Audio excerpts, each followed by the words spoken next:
ان 13 سالوں میں 3 مرتبہ آپ صلی اللہ علیہ وآلہ وسلم کو مکہ چھوڑنا پڑا۔ پہلے 5 نبوی میں آپ صلی اللہ علیہ وآلہ وسلم نے ہجرت کی حبشہ کی طرف، پھر 7 نبوی میں آپ صلی اللہ علیہ وآلہ وسلم نے ہجرت فرمائی، اور پھر آخر کار 13ویں سال اللہ تعالیٰ کی طرف سے حکم ہوا کہ آپ صلی اللہ علیہ وآلہ وسلم مکے سے ہجرت فرما کر مدینہ تشریف لے جائیں۔ اب جو لوگ مکہ مکرمہ میں ایمان لائے تھے،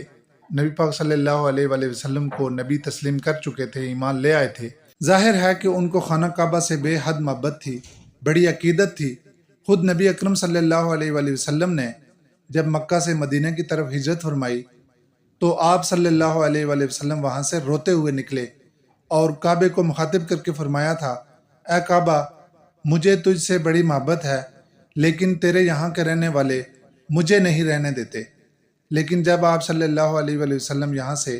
ہجرت فرما کر مدینہ تشریف لے گئے تو یہاں آ کر آپ صلی اللہ علیہ وآلہ وسلم نے رخ بدل دیا اور بیت المقدس کی طرف رخ کر کے نمازیں پڑھنے لگے۔ یہ ایک بہت بڑا امتحان تھا دونوں طرف، ایک وہ مسلمان جو مکے سے آئے ہوئے تھے